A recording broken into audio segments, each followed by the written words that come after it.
Imagine waking up one day and realizing that half your world is gone. Not in darkness, but in absence. This isn't a dream, this isn't blindness, but a condition called hemi-spatial neglect.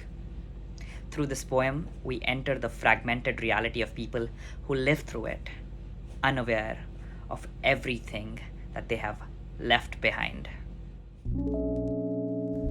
A stroke sweeps silent through the parietal tide, mostly right hemisphere, where maps reside. It leaves no wound the eye can trace, but carves a blindness through half of space. They see with eyes that still align, but miss the food on the left of their plate each time. A hallway brushed by an unseen wall. They only shave half of their face, if at all. Ask them, do you see it? They'll calmly deny. With anosognosia, truth walks by. Not a lie, not a game, not defense or disdain, but absence of insight born deep inside the brain. The inferior parietal, temporoparietal too, houses the maps where awareness grew. But now, the world turns oddly skewed, half of it simply not construed. It's not the eyes, but attention that fails. A cartographer's stroke, erasing the trails. And what's profound? If asked to look, they'll scan, and yet the left is forsook. No memory lost, no speech betrayed, but space itself has been mislaid.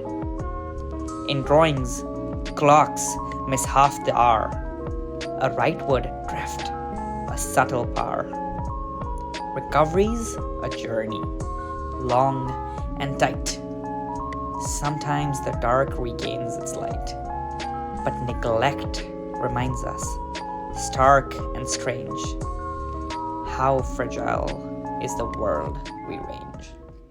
About 30 to 50% of people suffering from a right hemispheric stroke suffer from hemispatial neglect, and yet it is often unrecognized because it tells you something beautifully complex that the brain is capable of. Despite a normal vision, your brain does not comprehend the left side of your world, as if it doesn't exist.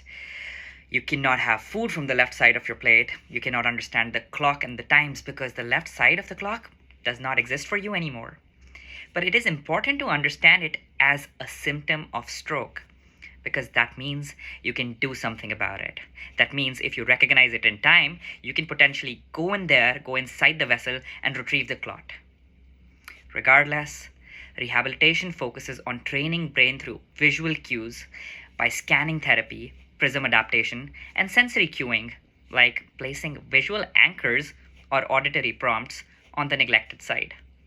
Recovery is possible, especially with early intervention. But neglect teaches us something deeper, that perception isn't just seeing, it's about awareness, and how your left hemisphere is the master for language. Your right hemisphere, usually the underdog, is the master of awareness. And when awareness fractures, so does the world that we know.